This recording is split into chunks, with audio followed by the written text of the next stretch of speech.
All right, as folks are joining, good evening, everyone, and thank you for joining us for a design subcommittee meeting of the Boston Civic Design Commission. Today's date is Tuesday, November 26th, and this is session B of the BCDC Design Subcommittee. The Planning Department continues hosting public meetings in a virtual setting for the health, safety, and accessibility of Boston residents. I'm Christina Rico, Executive Director of the BCDC and Senior Urban Designer at the City of Boston Planning Department. Before we proceed with the agenda, the open meeting law requires that I notify the public that this meeting is being recorded. Therefore, please be aware that the commission staff is making an audio and video recording of this meeting. Please turn off your camera and microphone if you do not wish to be recorded. For the purposes of the record, Commissioners Eastley, Gilly-Smith, Morris, and Manfredi are present. Tonight's agenda will include a presentation for the 10-year institutional master plan for the Harvard University Allston campus. Tonight's meeting proceedings will follow the typical BCDC Design Subcommittee format, beginning with a brief presentation from the proponent, comments from the BCDC commissioners, and public testimony. And with that, if all of the proponent teams, Mark, Alexandra, and Martin, have been promoted to co-host status, I'll just kick us off with a brief introduction and then hand it over to the proponent team. So a proposed institutional master plan for the Harvard University Allston campus seeking Article 80D IMP entitlement contemplates approximately 720,000 square feet of new construction and approximately 138,000 square feet of renovation in 6 proposed institutional projects. This will be the first presentation of the proposed project to the design subcommittee following an introduction at the monthly meeting way back on May 7th, 2024. It's my understanding that there are no commissioners present who intend to recuse themselves from the deliberations. Is this correct? Hearing that, thank you. A reminder to proponent teams that presentations will be limited to 15 minutes. I'll give you a 2-minute warning when you have 2 minutes left. And with that, I invite the proponent team to begin presenting whenever they are ready. Thank you very much, Christina. Hi, everyone. Good evening also to all the commissioners. We are excited to be here. Harvard has embarked on this next phase of our IMP review. And there'll be much more to come, but I'll just immediately hand it off to my colleague, Director of Planning Services at Harvard University, Alexandra Affion. Great. Thank you so much, Mark, and good evening, commissioners and staff, and thank you so much for having us. I will briefly set the stage. If you could advance the slides. Let me just do the... Are we... screen we're having... Nope. Are you okay? Yes. Okay. Very good. If you can, I will briefly set the stage for where we are in the IMP process. If you can go to the next slide. As Christina mentioned, we were here, we introduced the Harvard IMP at for the Allston campus at a meeting last May. And so since that time, if you can go to the timeline slide, we've been working with our stakeholders and with Sasaki to respond to the questions that you raised and to develop the full IMP, which we formally filed last week. And so currently we are in a public comment period, and we will be engaging with the city and community stakeholders over the coming months and targeting a spring IMP approval from the BPDA board. So that's where we are in the process. Next slide. So the focus of this meeting is Harvard's institutional area in Allston, which you can see in red on these 4 slides, which show the same geographic area. But it's important to acknowledge that the IMP is just one of multiple planning processes that are underway in Allston at this time that the city is leading. And we just wanted to make the point that we're very conscious of the need to coordinate on the cross-cutting planning issues across these areas. So with that, setting the stage, I'm going to hand it over to Martin Zogren of Sasaki, who is going to lead us through the urban design slides. Martin. Excellent. Thank you, Alexandra. In response to the last time we met, which was a series of very excellent sort of comments on the 10-year projects and the overall campus plan itself for Allston, We grouped the comments really into three large categories. Those categories are massing and campus systems. And each of those will be explained in the slides that I go through in the next 15 minutes, knowing that we also have slides in appendix for continued conversation after these first 15 minutes. So to jump directly into the 10-year projects, as noted in the IMP, the 6 projects are indicated here in this slide in the reddish color and the pink color. Some of those are renovations, some of those are new construction. 3 of the projects are carryover projects from the 2013 IMP, the HBS Faculty and Administration Office Building, the Gateway Project, and the Stadium Renovation and Addition, which were approved for 2013 IMP. The newly proposed projects include the Tennis and Squash Racket Center, the Mignone Field Support Building, and renovations within Crimson Catering, which I'll go through now one by one. This illustration shows the overall campus. The IMP boundary is indicated with that black dashed line. The very first project that we'll look at here, both in plan and then in 3D, is really Crimson Catering. This is approximately 9,500 square feet of interior renovation within what's known as the Swiss Bakers building at the intersection of Travis and Western Avenue. This project, again, is completely interior within that project to accommodate Crimson Catering going forward into the future. From a massing standpoint, there'll be no exterior changes to the building, except for a few alterations to make it easier to get in and out of the building for those service functions.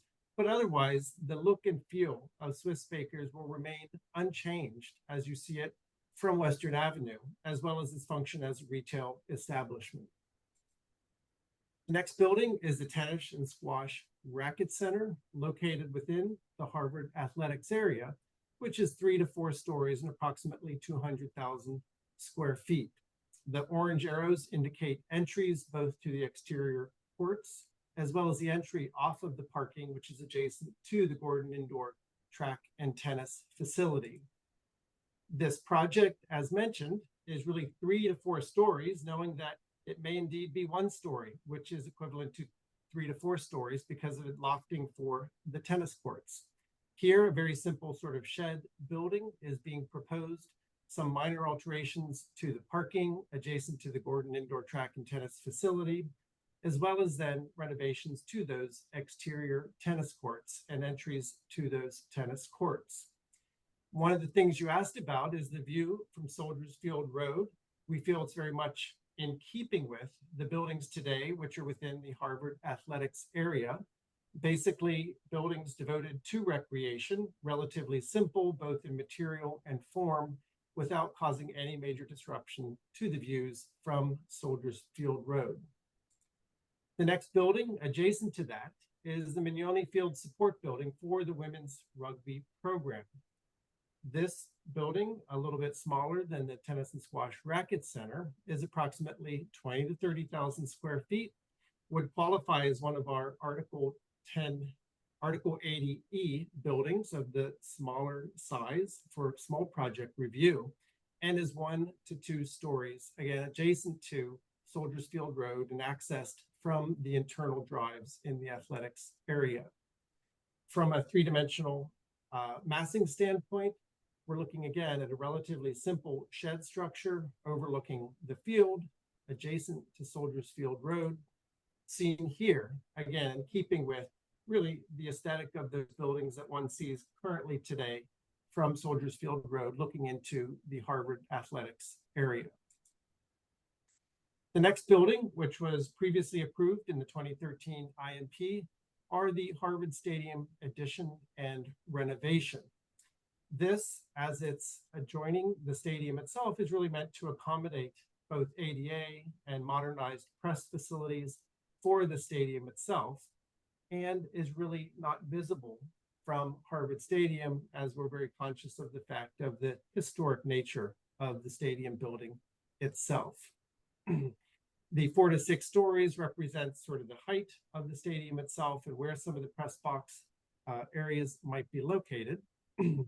And then from a massing standpoint, again, no really impact to the overall look and feel of the stadium itself, and a relatively minor modernization to bring the stadium up to modern standards for both viewers, ADA folks, and participants within the press.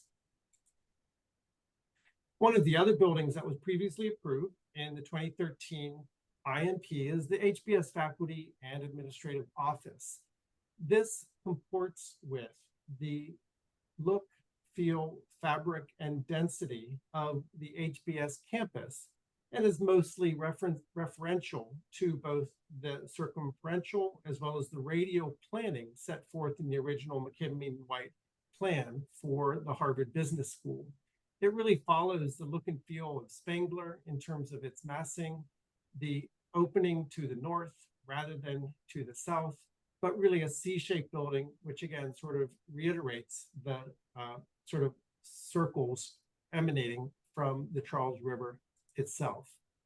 The massing, again, the same as in the 2013 IMP here, most likely with more traditional roof shapes. Again, this is our building, which is 3 stories as approved previously, and any improvements to the surrounding landscape and the access, slight changes to Gordon Circle would be the subject of the Article 80B large project review when that project comes to fruition.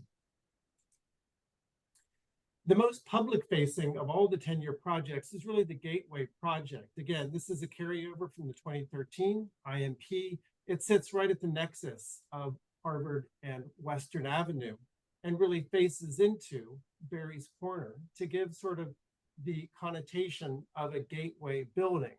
Some of the very important aspects of this building include its relationship to the Goal Center, which is under construction now and will be home to the ART.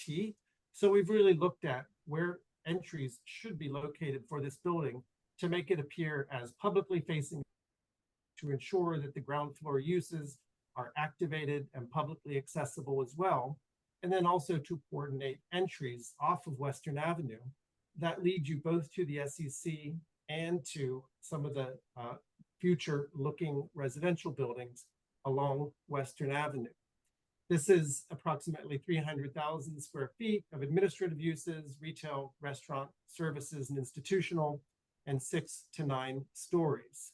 The massing is nearly identical to that which was previously approved.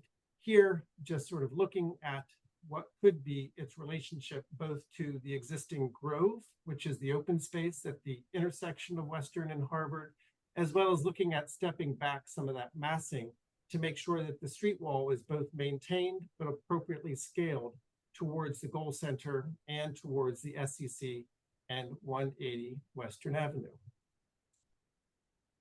You asked also about some of the supporting infrastructure specifically for the 10-year projects.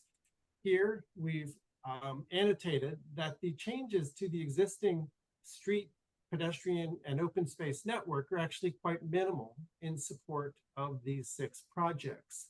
We've highlighted in the larger diagram on the right-hand side the slight alteration to Gordon Circle that would accommodate the HBS Faculty Administrative Office building, Building C as it was previously called, as well as the supporting and enabling infrastructure for the ERC, which is really a continuation of Cattle Drive as it moves south towards what's known as the Sears parcel and connects back to Cambridge Street. That is entirely for the support of the ERC Phase A buildings currently under construction, and really falls, while it crosses through the IMP area, it sort of falls outside of the traditional more campus look and feel of the area itself. The pedestrian network stays largely intact and no changes really anticipated there. And it's an extension of really what's considered the ladder network coming from the Harvard campus in Cambridge side of the Charles River, looking at the crossings both along North Harvard Street as well as along the Weeks Footbridge down through Kresge Way. And again, following the radial pattern of paths that are moving through the HBS campus itself. No substantive changes to the open space network foreseen in the 10-year projects as well. Some slight changes around each of the projects, again, which would go through that large project review. And we hope certainly that the Grove at Ferry's Corner would be enhanced by the Gateway building in terms of its activation of the ground floor, the retail uses, and other components, which are really inviting to the public. You asked also about some of the ideas of long-term planning for the campus. And much like the 2013 IMP, these are representative of really staying much consistent with HBS and athletics and extending those networks. Again, following the major paths through the campus, the major visual axes to Baker Library from Batten Way, looking at the radial pattern, the circumferential pattern as you're moving through the campus, and then anticipating a block size, which really represents a similar scale to the campus today, as well as then recognizes the transition from Harvard Business School campus to the ERC, as we know that those buildings will be increasing in density. A series of smaller pedestrian paths is anticipated to maintain the porosity from both Harvard and Western, as well as exterior courtyards, again, very much courtyards and quads, very much like the tradition of the HBS campus itself. In terms of land use, we anticipate a maintenance of really that core academic function shown in blue, the shades of blue, some of that residential maintaining and largely unchanged, except for the addition of affiliate housing along right behind the ART, close to Smith Field, and then thinking about those support functions into the future and how those might evolve. The overall illustrative plan begins to articulate a potential scenario for the building footprints, which might accompany those sort of larger land planning principles. Here again, to try to stay within the look and feel, scale, density, and massing of the business school for those buildings within the HBS campus, and then transitioning to slightly higher densities along Western Avenue as we meet the ERC going towards the south. An overall aerial view of this project shows those, again, 6 projects highlighted in the 10-year projects, those renovations and new construction, as well as then sort of an idea about the density and the scale for those new buildings being proposed. Along Western Avenue, we see a maintenance of the street wall, making sure that we're having a good face onto that street itself, as well as then looking at consistency with the density within the business school, and then looking to have a slightly higher density as we move towards Ferry's Corner for those buildings. The section across Western Avenue here indicated as the Gateway site is shown relative to the long-term massing. And finally, along Harvard Street, making sure that that public realm is really highlighted and maintained along the streets, potential setbacks for retail, and the adjacency to the ART at the Goal Center is an important sort of activation for this street. So that's the presentation for today. We welcome your questions and open it up to the rest of our Harvard folks, or Mark and Alexandra, to help you with any questions that you may have. Thank you so much, Martin. And Alexandra and Mark, I don't know if you wanted to add anything now before we jump in. Okay, I see. No, thank you for the head shaking. All right, great. Martin, can you put up one of the site plans or even one of the massing diagrams? Of 10-year projects, is that okay? Sure. Okay. And then commissioners can put us back into the 20-something slides if we need to see more than that. All right, commissioners. So because we have just one project to review tonight, we are giving this project a little bit more time. So we're hoping to wrap up around 6:30.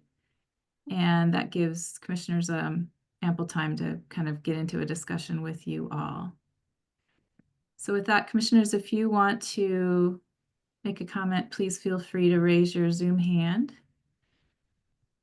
and we can dive in.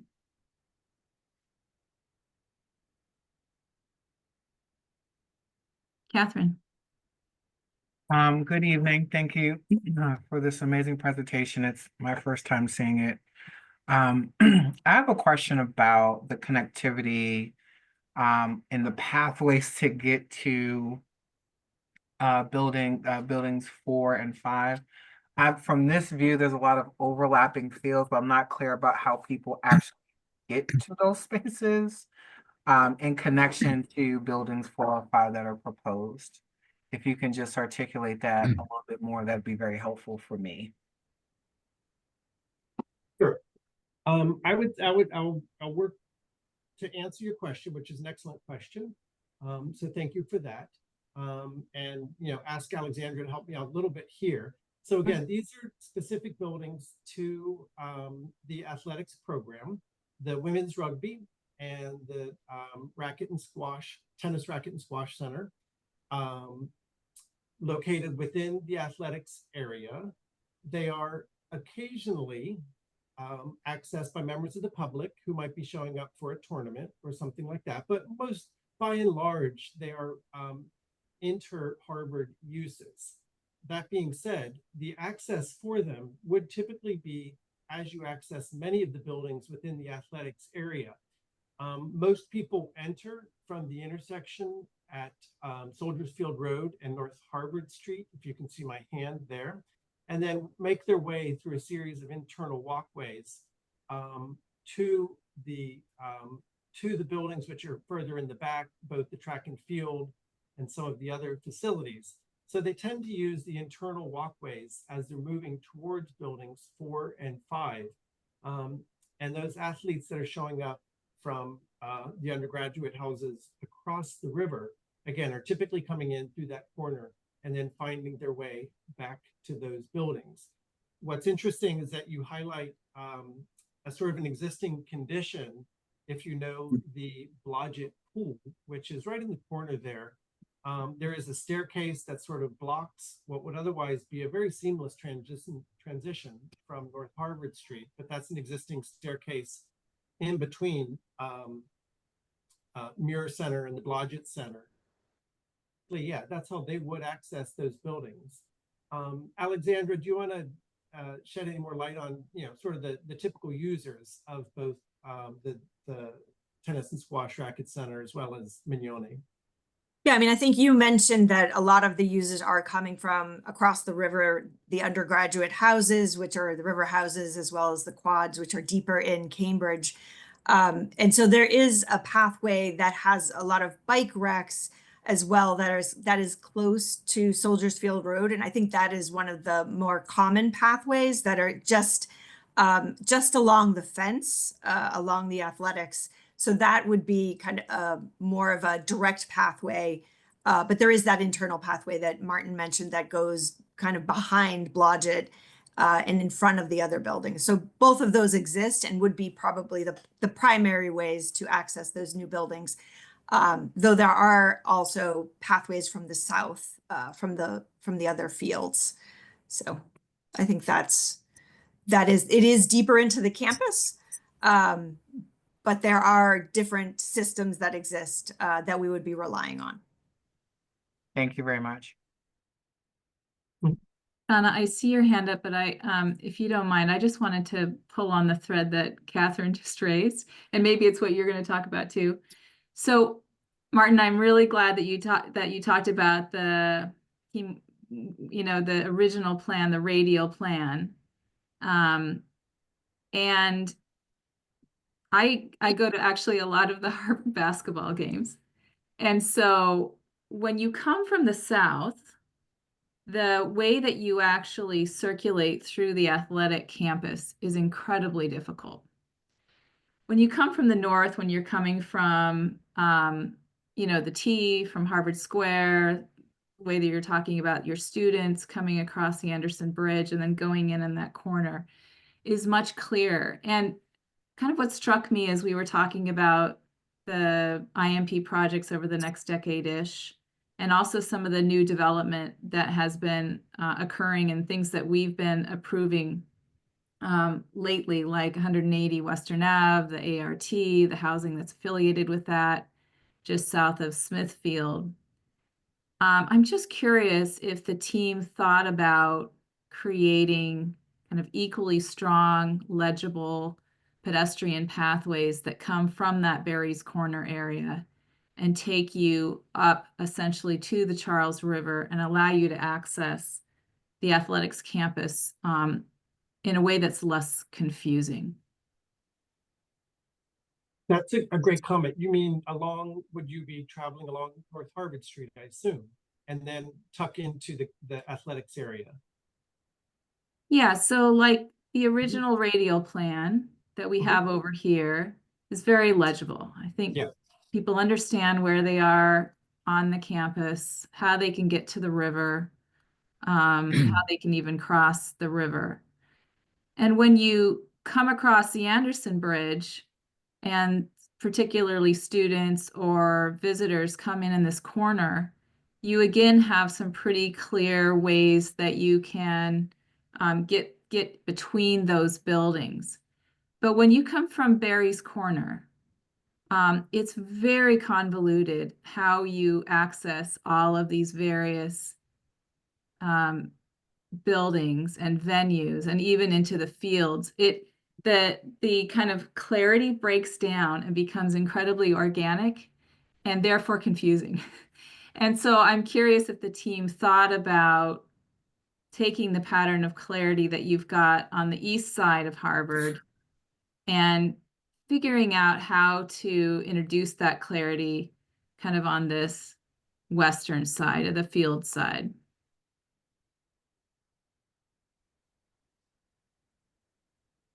Yeah, that's a great point. And I think I'm gonna sort of spin down to a slide a little bit later where, again, that's sort of that series of pathways. I think this illustrates it very well. Linda, you're very right about sort of how confusing it is to sort of circle around the back of the stadium and move, towards what will be these new destinations of tennis and squash and Mignone back through there. I think we were, anticipating, which begins to work, sort of an extension of that radial system across North Harvard Street as you are closest to the river, where it makes a lot of sense. And you can see it's already nascent in the planning there in terms of those green lines beginning to move you towards the back. But I think you're right in terms of what is the clear pathway, moving from Barry Corner direction, coming from ART, coming from the affiliate housing and 180 Western, and what would be the appropriate sort of entry point. If you pass the stadium, then I think you are in a very clear path, that radial path in there as you move in, and if you go all the way past through the stadium. But if you do enter, on the south side of the stadium, you are sort of put into a less direct sort of mode there. I think it does get confusing back through there because of the functional requirements in many of the fields and tennis centers themselves. Right. And I would say, even this diagram is really great because it helps to illustrate. So even some of these arcs end up kind of hitting a building straight on, and even how you have to wiggle now through the Blodgett pool begins to interrupt. And so in fact, the primary way that you can connect is this one. But the other two that we've just talked about just now are both blocked. And so, I mean, there are some real challenges there because, the stadium predates a lot of this development, and we just, weren't thinking about connecting those paths at the time. But I think there's a huge opportunity here to add the clarity back in as much as we can from those arcs. So, and I can add a few other comments later on because I know Shauna and David have their hands up as well. Shauna, do you want to go next? Sure. Sure. Thanks very much for the presentation, Martin. Can everyone hear me Yes. well enough? So I was not actually going to talk about the internal circulation, but I was and the presentation was very helpful. I wanted to talk more about the external impression of the field areas from Soldiers Field Road, because for many of us, that's a lot of the experience of this area. And well, it's interesting that it feels like sort of backyardy and jumbly. I'm not sure that that is the best experience. And I appreciate the one view of the tennis building from the one side. I'm more concerned of what it might be looking like from the other direction, viewing it towards the south. But and if that building is really building and courts are really on the right orientation, I understand that they're aligned with Mignoni, but and so it is making a little bit of internal clarity, but the relationship to the road, to Soldiers Field Road, and to that experience, and relationship to effectively the river is pretty jumbled as you're driving along Soldiers Field Road, and I am curious if you did investigate and what that looked like when the courts and building were more aligned with the fields above them and more aligned with Soldiers Field Road. And that combined with just an overall enhancement of the street presence, I think, is along that big loop along Soldiers Field Road, because it feels jumbled, but it also feels kind of, it feels very exclusionary and I know that it isn't, they're not public fields, they're school fields, but just making them feel a little more green and welcoming and responsive to the outside, I think would help that experience. I think what's a little bit interesting with that, and we've worked with Populous, who's really doing the athletics sort of master planning.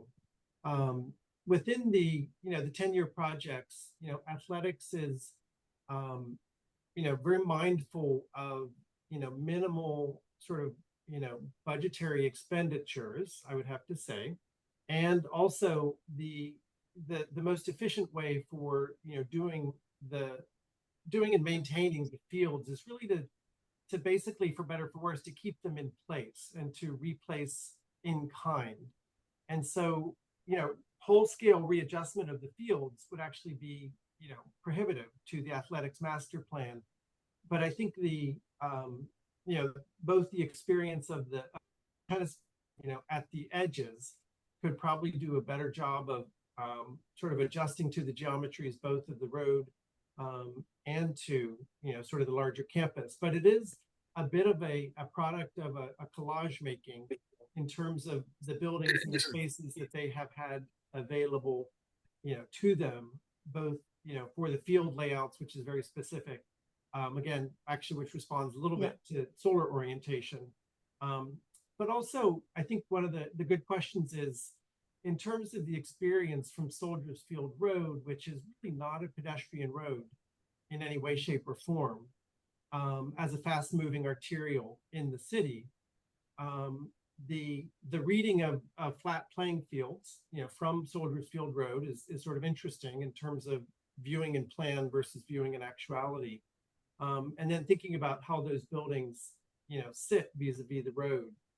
Is an excellent, sort of question. But anyway, I'll go back to Soldiers Field Road is really not, one of our primary pedestrian paths in the city of Boston, I have to say. But certainly Artesani, the riverfront, and the river paths, are widely used as public access points there.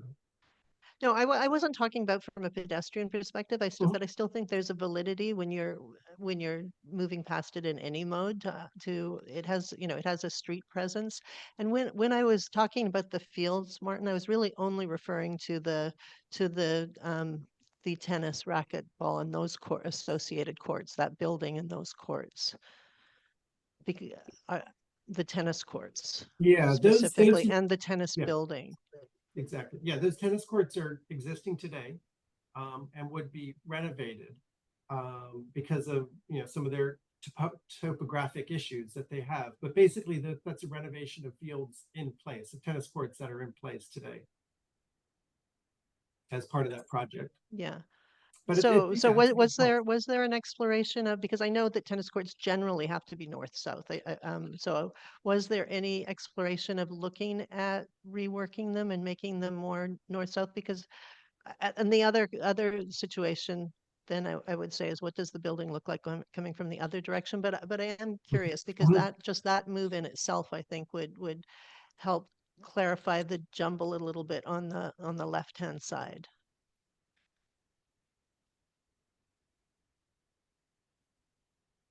On the left-hand Yeah. side, it's adjacent Yeah. to Soldiers Field Road there. Yeah, Mhm. yeah, In that exactly. relationship, in that corner. I mean, I know in the work with Populous, this is both a replacement of existing outdoor tennis facilities as well as an addition of squash facilities as well. So it's providing the year-round facilities that don't exist really today. And so there was a question of just being able to accommodate everything in a consolidated way on the site, maintaining the orientations that they need for the sun. And so I think all of that was the driving way of how it was cited. Yeah, it doesn't seem like it would be that different really if it was just going sort of more this direction. I know the courts would have to be redone, but I think that that you could still get, and I'm drawing I'm a terrible Zoom drawer, but you could still get that, same. We are also very careful there are some easements that we have to respect in terms of how we site buildings. So there are some limitations to where we're able to actually put a building footprint. So I'm just talking about, it's pretty well in the same location. I was suggesting it. I was just looking at wanting to know if this orientation had been explored. Which sounds like the answer is no, but it might be something worth looking at from my perspective. It's not major shift, it's just a minor shift. It's just kind of a twisting. Yeah, I'm not aware of that being one of the options, but we can certainly go back and talk to Populous about that. That's Thank it. you. Observation. Thank you, Shauna. David? I have two things I wanted to pursue, and one of them is where you, Linda, and Shauna were. And I guess I share that same sense that when I get to that, what looks like a little roundabout on the plan right next to the tennis and squash building, there's a shift going on that gets you out. Yes, thank you. That gets you out to the peninsula, but it does feel, it does get the buildings, the fields. You get a real sense of them, of the orientations being, I don't know, misaligned. I don't want to say haphazard, but misaligned, and recognizing you're fitting octagonal play courts into an organic shape. I wonder, I am interested in, trying to make a point about what does the tennis and squash building look like from Soldiers Field Road. The other thing I'm wondering about is where that, I think that's a little service roundabout that exists today.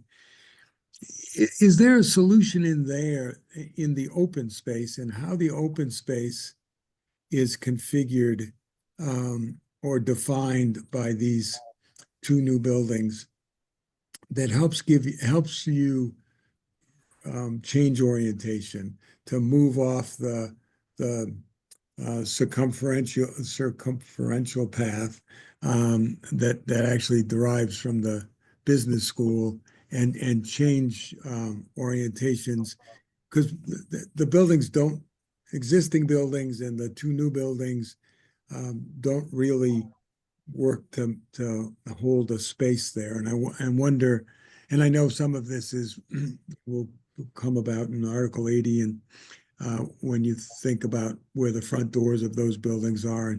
But I'm wondering, even at this stage, if there's not a way, if there's not a way to define the space, and whether that definition is through the building massing or through landscape design. There's some way to say I've reached a point in the Harvard playing fields where my orientation is shifting, and I'm no longer on this kind of the lineup of buildings along Soldier Field Road, the Cage, and and those buildings, and I'm shifting and now heading out on the peninsula. That seems the buildings are not oriented in a way that I can see definition to that space. And so all I'm saying is, one way is to look at the buildings, the orientation of the buildings to the fields, the orientation of the fields and the courts to the to the peninsula, to Soldiers Field Road. But then also, what is that space where you're changing orientation, where you're shifting the guest's path from the historic that runs between the rink and the pool, and I guess it's not the rink, it's the field house at the end of the stadium, but making that change in orientation. I know there's a long history here. I know that original master plan, I think I'm sure you guys have all researched this. The reason you have those odd second level entrances is an old master plan that was done by the Architects Collaborative, I think like in the 60s or 70s, that had the idea that all those buildings were going to be entered on a second level. And there's a little bit of that legacy still hanging around.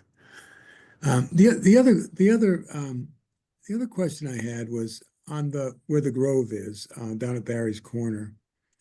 And if you could put up you had a longer term plan, buildings that are outside the 10-year plan, but is a long range master plan for the business school. Well, yes, that one. Yeah, it's a plan view. Yeah, which is fascinating, which is how do you extend the original radial plan, and how does it ever reach into this that crazy intersection that is Barry's Corner that comes from all different angles, and I know that form, I'll call it administrative building, faculty office building, that figure has been there in planning for a long time. Have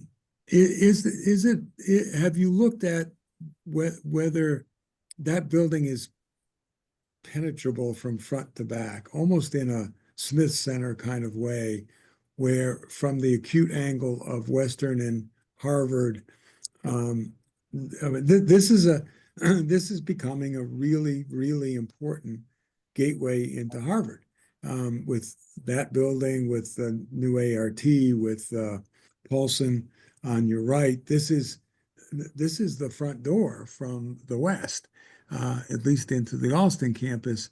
And have you looked at the possibility that, there's that building that's a part of this plan, and then there's a future quad made up of some smaller pieces, but with a green space, and then the more deliberate shift into the original radial plan.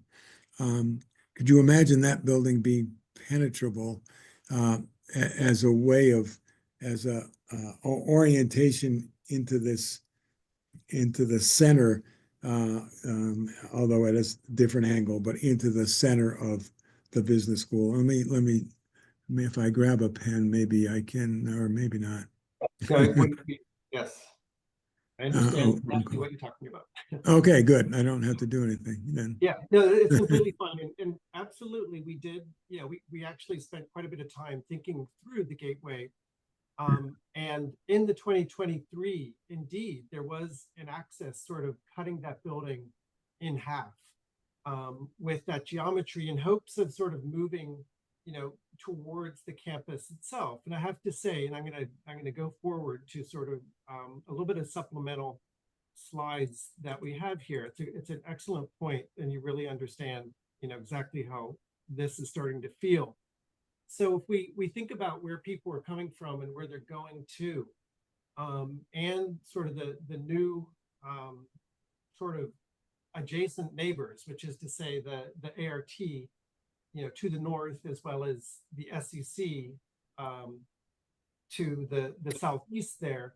In our minds, we really identified a very important corner connections, which is the corners of Academic Way and Western, and the corner right across the street from the ART as the welcoming opportunities. We felt actually very strongly that subdividing the building axially in the middle actually sort of subverted a little bit of the life that you want to continue and carry on Western Avenue and North Harvard Street to support both the sort of the retail establishments at Swiss Bakers and its future incarnation, more importantly, the ART, and giving that some street life and feeling that, a central atrium connection, a la Smith Center may not actually be, the most desirable outcome for this building. It's a really good point, but we did look at that, relative specifically to the 2013, which did bisect the building in one of the options. We also felt that for the Gateway to be successful from a service standpoint, quite simply, that we're not going to want the service for that building to be on or Western or the Grove, which leaves you a service entry from the Academic Way. And that may actually get compromised by a central sort of axial pathway through. So that's only to say that it was strongly considered, and we, sort of moved in the direction of really sort of thinking about the opportunity to the public realm in these corners, how important those would be, and then really having the opportunity to come into a publicly facing, whether it's retail, F&B, or some other use, a great cafe space that's spilling out into the Grove itself, in support, really of this relationship to the ART and the future relationship, to the SEC in sort of the corners which are carved away there. So that's our explanation. Yeah, Thought, but thank you. Yeah. I appreciate your answer, and especially your comment about the Grove being the public realm, but also the front yard of what could be food and beverage that would help Barry's Corner, which needs all of its edges to get more activated. One last question, and this may be very premature at this stage, but are you thinking about the frontage on Western and on North Harvard as being, publicly accessible spaces, retail, restaurant kinds of spaces, with the new ART there and with the population that's coming, and eventually, I'm sure, a building on the Swiss Bakers site, that both Western and North Harvard become active ground floor uses on both sides of the street? Absolutely. That's the short answer is yes. Yeah, both of them in terms of these sections that we did provide, and we did initial, planning studies for the building itself and how that would lay out. But in our minds, as good, urbanists, we wanted to make sure that both North Harvard and Western had those active uses on them, and that everything wasn't turned into the interior, which is very difficult from a retail standpoint to get anything which is access just from interior to work very well. So we really did emphasize, again, this section is showing across Western, where we see Swiss Bakers and that retail, and this other section. Oh, where, great. Again, that relationship to the ART is so important. Yeah, I completely agree. Well, thank you. I appreciate that. Yeah, no, it's great, because this, we really did spend the most time with the Gateway, thinking about how it would interface. And of course, Smith Center is just such a fantastic, unique example of how to have this academic oriented building with a really robust ground floor. Agree. Thanks, David.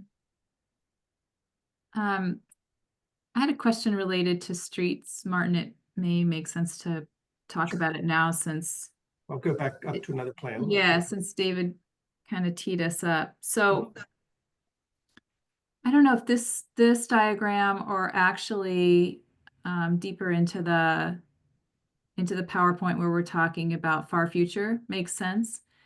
But I wondered if you would kind of walk us through, yeah, this is great. Walk us through your design thinking about which of these proposed streets become kind of campus drives and which of them become public drives. And even talking about that in terms of some of the major pedestrian circulation too, just so we understand not only where they are, but maybe even what character you're imagining for them. Sure, that's a great question, and I'll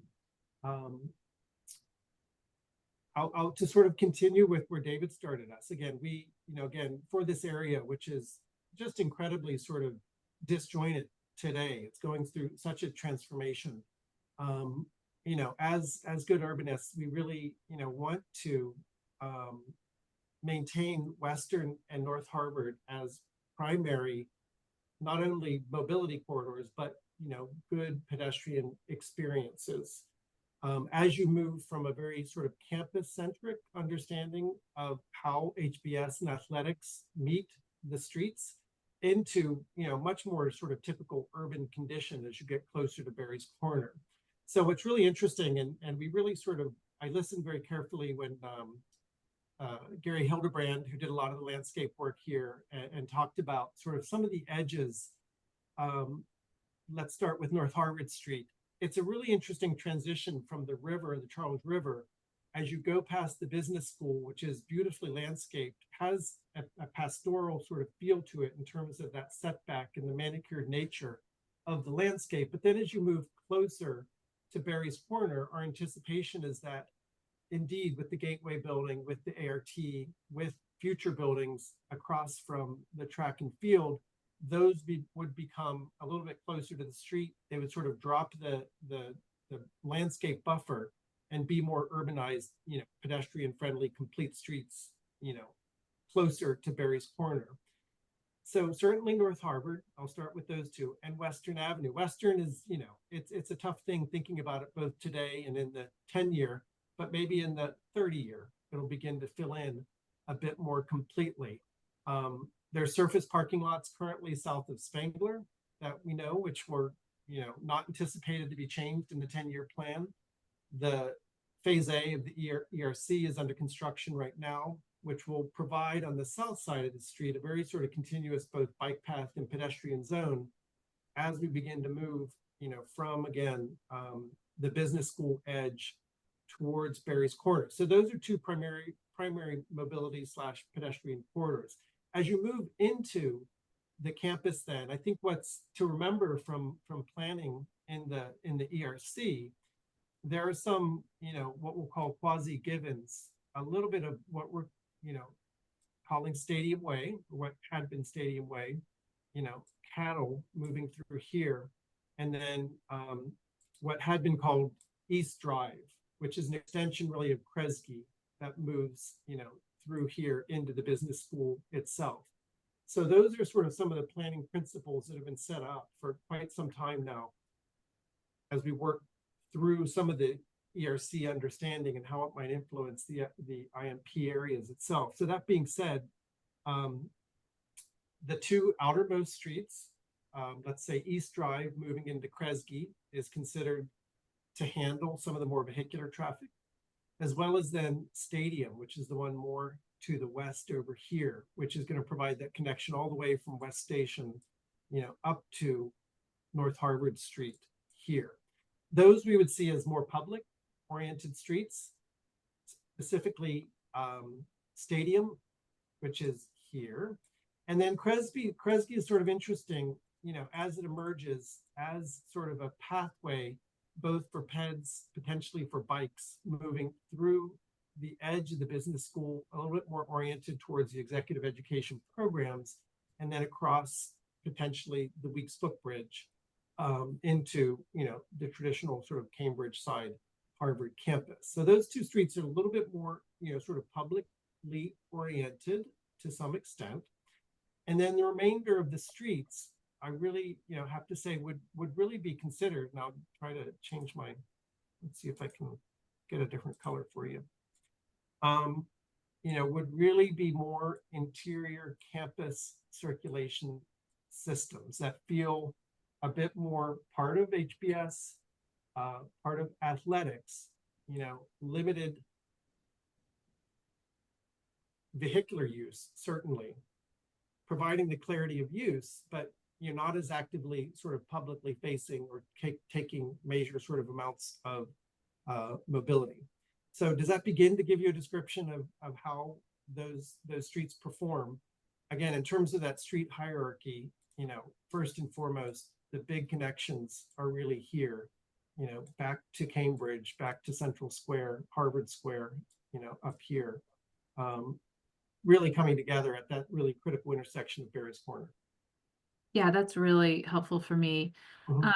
I wanted to talk just a few minutes about Western Ave, and we can stay on this diagram. I think it works fine. Okay. So I think, you know, when we were looking at ERC and we were talking about what I think we were calling the Greenway, do I have that term right? Yes, Okay. you do. I think one of the most compelling things about that is that you were joining SCC and ERC, and you're, you know, we know that you can't get to the river right now very efficiently, but the idea that you have this really beautiful green corridor that can develop over time, and it's, you know, beautifully illustrated here.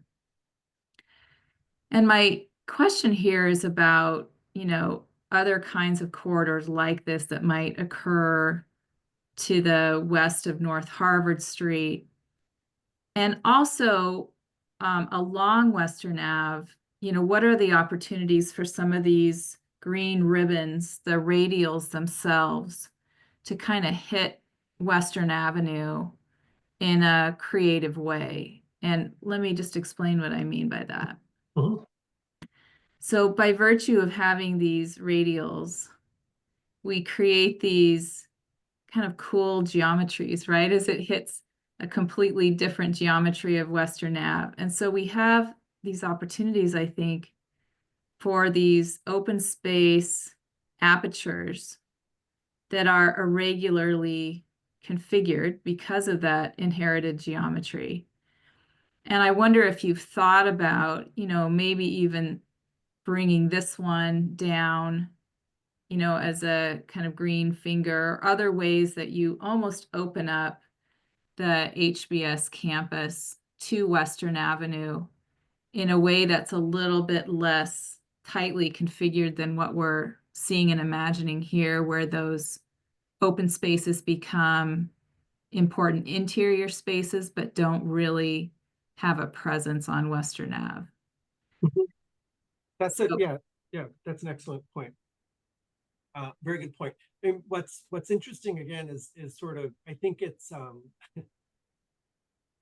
you know, for those of us familiar with the Harvard campus for many years, we look at Western Avenue and are still befuddled by the sort of presence of the surface parking lots, you know, that we've seen for so many years out there. And so I think the opportunity as we're looking into the future to think of that as a more, you know, urban street is tremendous, and to think about buildings which actually come to those edges. But at the same time, and again, I'll give credit to Gary Hildebrand, who really sort of spoke to us eloquently about this, is really that porosity from Western Avenue into HBS itself. And that's one of the really beautiful things about walking down that street, and you have glimpses into the campus, you know, much more so than Harvard Yard, where it's hard to sort of find if you don't know where it is. But nevertheless, I think one of the opportunities there, which is, you know, may not be, you know, completely apparent in this drawing, but there is a MWRA easement, which is moving through here and then to the south. And that's why you see that gap, and there's no buildings on top of that. It's a very old conveyance pipe that the city really doesn't want you to build on top of. So that provides an opportunity, you know, Linda, specifically it forces you to have some of those openings into the campus and make it a little bit more literal in terms of seeing into what some of those gaps would be. certainly, you know, Kresge is an opportunity. It's a little bit more vehicular, but the future of Batten Way, which is here, which has always been sort of the formal entrance to the business school because of its axial relationship with the Baker Library, there is envisioned in the future as being much more pedestrian and much more green and landscape, which is fantastic and goes to your point precisely. And I think some, you know, further elaboration of what the potential is here is an excellent opportunity, knowing that, you know, there's a mobility plaza currently right in here. Stadium will link these together. And what are the opportunities for really bringing forth that landscape and feel not so hidden and internalized to HBUs. I think that's a great point. I think there are great opportunities for that, which should be reflected in the plan. Right. And I know we're speaking beyond that 10-year horizon, but Martin, I think you've captured kind of what I was trying to do. So, you know, one way is just to let the leftover spaces, the fragments by virtue of their geometry, create these little pocket parks along Western Avenue. But a much more compelling and kind of unforgettable experience would be to have purposefully designed these green apertures from Western Avenue that aren't just about vehicular circulation. It's not just an intersection, but it really is kind of a pedestrian oriented and view oriented kind of design move that celebrates Western Avenue with, you know, this gap between buildings. And then the idea of the greenway, I guess I would just love to see the team think about using that kind of a tool, maybe as an organizer for the athletics portion to the west of North Harvard. You've got so many geometries there that we've already talked about in this meeting, but could you have an open space that helps to stitch together those varying geometries, even the two new buildings that you're proposing and the press box on the kind of hanging there on the edge of the stadium? I think there could be a really clever way to be thinking about organizing that area to the west of North Harvard. And then I'll make one other comment. I see Shauna's got her hand up too. We haven't really talked about what happens to the west of the athletic campus. And, you know, you've got that incredible linear park that runs there, the outdoor volleyball courts over there, public volleyball, the kind of canoe and kayak landing that's over there. Very active place in the kind of good weather days and months. And I just wondered if there was any thought about, you know, getting over there, getting across Soldiers Field Road there, kind of past the Oxbow, right? And making a connection to some of that beautiful open space. Yeah, absolutely. I think Artisani is, you know, the name of the park as you go a little bit farther to the west, which is, you know, really an asset to the Alston community that, you know, has sort of generations of folks who grew up playing there, but also as a regional asset, the, you know, kayaking, even the amphitheater in the park. Right, right. Great sort of, it's part of that larger, you know, Charles River geography of public amenities, which is really fantastic. And I think there's always been, you know, a desire and a conversation around, you know, access points across Soldiers Field Road. And we run into a little bit of you know, extrajudicial territory, I would say, which is to say DCR and the city a bit. And that's a bit of the challenge. You could ask Mark a little bit about some of the struggles with bridges and trying to make those connections, which are so important. I think into the future, the opportunity, you know, actually just south of the stadium in that existing parking lot between track and field and the stadium itself, as the point where, you know, stadium is coming from the south into the campus there. We see that there's a potential for a great opportunity exactly for that link over to, you know, again, getting across Soldiers Field Road. There's a little gap in the fence right now where people jut across the street that they sneak through. But certainly that, in addition to, you know, where you are relative to Smith Field, which is where you can see the baseball diamonds arrayed, is public immediately adjacent to, sort of the private realm of Harvard's own fields in there. So that gap or that connection point between the two is a tremendous opportunity to sort of rethink how one might move more fluidly all the way from West Station, toward the Charles River on the top of the plan there. Yeah, agreed. And I mean, I think, the Everett Street crossing a ways down is a long way away. And so it really could be amazing. I think any continued work on Soldiers Field Road to sort of slow it down a bit and to add a few intersections would go a long way to getting that sort of access for both, the emerging community, which will be the ERC, as well as then for the existing Lower Alston community.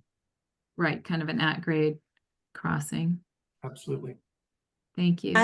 I would also just note that as part of the Chapter 91 mitigation that Harvard had for the two boathouses, the university is actually has committed to undertaking the design and construction of a new public dock at the Christian Herder Park, which is also to the west. And so that's another investment that's in that area, which we're really excited about. So I actually just want to jump in really quickly, because I think looking at this plan, which is actually very beautiful and very articulate, the scale and concern with the pedestrian realm on the to the southeast of North Harvard is really clear and very beautiful and very very evocative, including the greenway that Linda mentioned. And this is a follow-up on both what David and Linda's and my earlier comments. It doesn't feel that same focus on pedestrian open space and landscape has been brought to the athletic campus at all. Just if one's even looking at the shapes of the asphalt, the surrounding of the buildings, that potential space, that sort of cracking between the new projects of the tennis and the rugby buildings. And so I think they're really, and in addition to the perimeter that I described, which is more visual than pedestrian, I think that there really is the opportunity, and personally I think the need to take a real pedestrian landscape focused approach quite boldly to the athletic campus, because it does, not only is it confusing, but the spaces feel very vestigial when you're walking through there. So and I think seeing these two halves of the Alston campus right next to each other articulated in the future is, and this may not be in the 10-year plan, but I do think with the buildings that we're looking at right now as part of the 10-year plan, that they should be starting that open space path forward, so that it does feel more pedestrian focused, and that it isn't all about sort of winding around other buildings and through asphalt parking areas to get through it, or to get to these amazing facilities that exist. I would say, just to ground that, which is a excellent comment, and you're absolutely right. In terms of the articulation of the pedestrian realm, I think to put it into a slightly broader context, it's important to think of the ERC is indeed publicly accessible open space, and will be into the future, as we see at Rena Park today, and that is really a piece of the city, and really sort of thought about as any place from the Boston Common to Kendall Square, and places where anybody from anywhere can be moving through that space, and it's very intentionally designed as such. As we move into HBS, it is publicly accessible, but less so, as with Harvard Yard, for example. It is private property, and has less of a sort of role in accommodating the entire city itself and the larger public writ large, sort of conceived. And then as you move to that next turn to the athletics, that is the least publicly accessible of all the areas of this plan. And it has a responsibility to the athletes to be first and foremost functional, but that's to say it can't be beautiful as well. So I think exactly. if we just Exactly. put No, it in the lens of understanding the publicness of the ERC to the HBS to athletics, we have to keep that in mind of the effort towards the uses and the users, which are primarily athletes in the and athletics. And by no means am I disagreeing with Yeah. that, or even or assuming that it would be but it doesn't have to feel Mhm. uninviting. And even I don't go to basketball games, I go to hockey games, but you do, you wind your way through the parking lots, and it's not an elegant choreographed experience currently, and and so much of the campus is, so I don't think there's an inherent reason it shouldn't be. Yeah, absolutely. And I think back to David's point as well, I think where you see the sort of the shift in those geometries, it really is apparent from the two red buildings on the top there as they sort of pull off of that radial system. And then we think about what are those spaces that could be, you're absolutely right, Shauna, more inviting and more intentional about how open spaces are helping you move through that part of the campus. Absolutely. I'm enjoying kind of reflecting on McKim, Mead, and White, kind of on map right, and then David's comment about TAC being kind of on map left. And I think, we've been reinforcing the idea that we need an set of organizing principles on the left. And I'm not convinced that it has to be radial. Maybe it is a greenway type of principle that gets you organized around a series of spaces. And once you get on the greenway, that helps you to navigate through a pretty complex. The reality is you've got buildings in the way to do a radial there. And that's never how it was designed, and it was never how it was laid out. But I think there's another organizing kind of design tool that you all, being a creative team can figure out. And I think that would be a huge help on the left here. Absolutely. Yeah, that's a good point. Commissioners, any other comments before we move to public comment? The only other thing I just want to bring up, because it came up in a public comment, but it's also one that from a capacity and environmental impact perspective, that given large scale events that the campus holds, the most famous one being Boston Calling as an example, the environmental impact that's going to have, and also how people move through that side of campus is like a concern that I just want to raise, that could affect the orientation of where things are and how people navigate the inner campus on that side, who may not be familiar with the space, but they're there now. So just thinking about while the facilities are catered to students, the big things that do draw community members in, and also visitors, their orientation to where things are on that side are going to be really interesting to think about. That's an excellent know that Boston Calling is increasingly popular. They're seeing the most people just this past year. And so, those exact same, concerns with just simple wayfinding and access are as important, if not more important, for those big scale events that Harvard currently hosts, as well as folks coming to, the Harvard-Yale game just this past weekend. So thinking about that in terms of the legibility of that plan, I think is incredibly important. A very good point. Boston Calling is always on the hottest day of the year too. I don't know how they figured, Yes. I don't know how they figured that out, but thanks, Catherine. Christina, do we have any public comments or things that need to be read into the record? Yes, I'm going to, after we solicit public testimony, I'll read Christine's comment into the record. But first, at this time, we'd like to invite any members of the public in attendance who may wish to contribute public testimony to raise your digital hand and staff will call on you. If you're calling in by phone, press *9 on your dial pad to activate the raise hand function and dial 6 to mute and unmute yourself. Please state your name and any relevant project affiliation information, and please keep your comments to 2 minutes.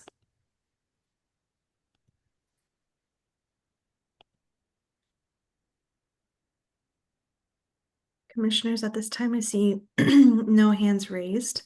So I'm just going to read Christine's comment into the record. Christine Variale says in the chat, sorry if some of these questions aren't necessarily design focused and that I have to leave early to take my dog out before attending the 83 Leo B BCDC meeting. But here are my questions as a North Allston Brighton neighbor and member of the Harvard Allston Task Force. 1, will the stadium have to be closed to the public at all during renovations, or will folks still be able to access the stairs for regular workouts? 2, is the Gateway project going to have public access in the retail restaurant space as indicated? 3, please continue the protected bike lanes on Western Avenue. Someone was hit on their bike 2 weeks ago at the unprotected corner of Western Ave and Academic Way and thankfully survived, but the injuries seemed fairly serious. Number 4, how would the new athletic buildings affect the setup of Boston Calling? And number 5, when will the Soldiers Field road crossings be built out as promised and funded by Harvard? We've had the money for years, from my understanding, but have not heard updates also in years. And I would say to the proponent team, you can feel free to respond to some of these if they are directly answerable. Some of these are comments that maybe not sort of for BCDC specifically. And I know that some of these were also sort of brought up during commissioner comments and may have already been addressed to some degree. We can touch on a few of them. The question regarding the stadium being closed during renovations, I think we just don't have enough information about how that project will be constructed to know that. I think in general, when a project is under construction, we do usually, for safety reasons, need to limit access. But I don't think there's any intent of changing the general access for workouts at the stadium when it's not under construction. For the Gateway project, as we have mentioned already, we definitely intend that the ground floor will have public access. The question is in the retail and restaurant space, that would certainly be public facilities, not just for internal folks. And then with the protected bike lanes, our transportation team has been on the ground, very focused on the situation. And I know that there was a meeting with some city officials and our Harvard Transportation about in the follow-up to the bike accident. So I know that they're looking at some different solutions of making sure that there's safety and improved sight lines and whatnot in that area. So that's something that's being worked on right now. With the athletic buildings in terms of Boston Calling, I simply don't know. I don't think we know how that will interact offhand. Martin, do you have any intel on that? Well, again, no, not really. I mean, we've looked through the sort of current plans for Boston Calling and the way in which they organize the public access points and the VIP. Most of that is sort of north of the Racket and Tennis Center, as well as the Mignone Field in that area. So I assume that the rough area is approximately equivalent to what they have today. It would not be, negatively impacted. So I think it's mostly would be able to maintain itself into the future, much like it's laid out today. And then with crossings. With the final question, maybe Mark, that might be, maybe you can take that one. Sure. So the 5th question is one about Soldiers Field road crossings, and it's a topic that has come up tonight a number of times. Harvard has a major community benefits agreement that was associated with the 2013 10-year IMP. And we're proposing to do something very similar this time and right at the beginning of that IMP comment period process. In 2014, it was agreed that Harvard would fund a study of 4 specific crossing locations. And as an outcome of that study, it was suggested that 2 of the 4 crossings were warranted using a transportation analysis. And shortly after that, it was also suggested by VHB, the consultant, that within the budget that was agreed to, which at that point was 3.35 million, that it was plausible that both at-grade crossing at Everett Street signalized and a refurbishment of the existing Telford Street above-grade bridge was feasible. The big learning here is that when Harvard Community Benefits suggest improvements in projects in parkways and parkland, and just generally speaking, on property that Harvard doesn't own, that it can be really vexing and sometimes frustrating for those projects to come to fruition. So obviously, all parkways in this region, and specifically Soldiers Field Road, as you cross from the neighborhood or from the campus toward the public park, it's a state park and it would require state procurement. So it has been caught up there. Very recently, just sort of to clear the deck on community benefit topics, we presented to the task force some of the top benefits that have been asked about and scrutinized, and in most cases incrementally moved ahead across the course of 10 years. And this one, although the BPDA or now the planning department still holds the balance of the money, it has been difficult to advance it through procurement at the DCR state level. So we've learned a lot, and it underscores the desirability of creating connections from the neighborhood and from the campus to the public park and to the historic Charles River. So we're not gonna put the topic down or stop this aspiration of a more welcoming, safer, more generous connection. And it fits right into the suggestion of all of these pedestrian networks that we've talked about tonight.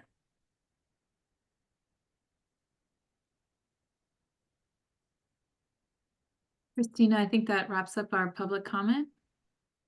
It does. Right. And in lieu of a formal vote, commissioners, we have to give the proponents some clear feedback on next steps here. So I can make a first go. Mark, I appreciate that explanation. I think you've heard broad support from BCDC commissioners, and it'll be a fantastic kind of public realm benefit to have one of those crossings. And I think we looked at, one of those locations where that might be beneficial. I feel really comfortable with the IMP proposals you're making to the east of North Harvard Street, personally.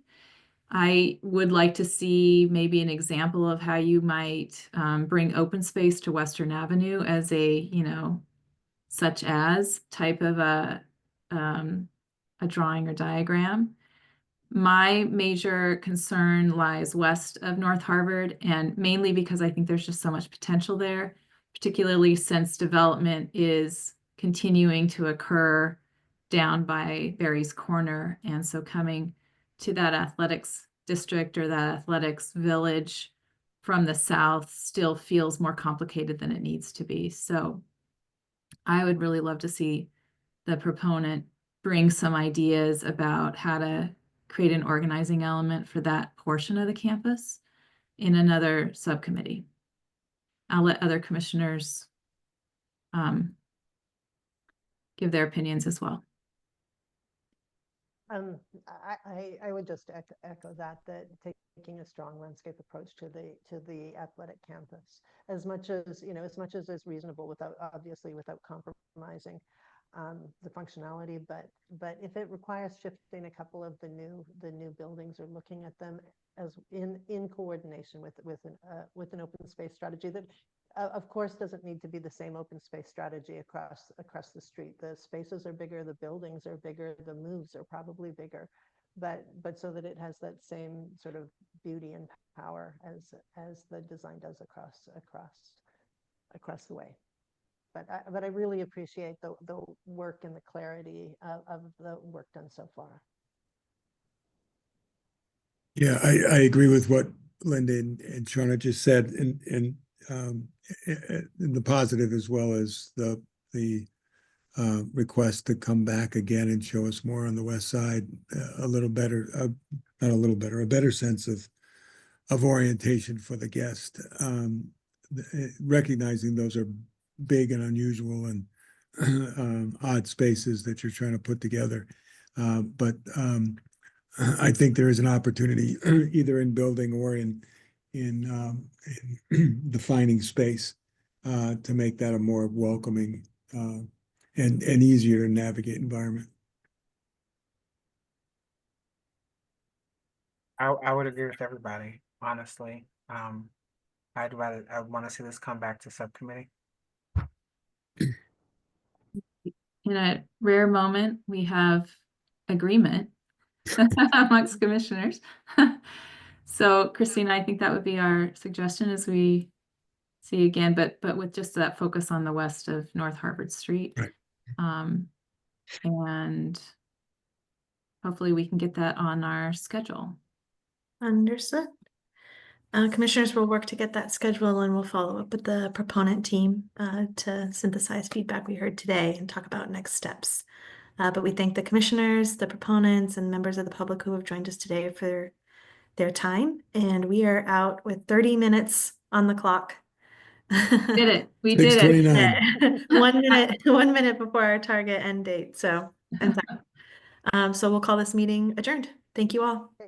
Happy Thanksgiving, everyone. Thank you. Happy So Thanksgiving. long.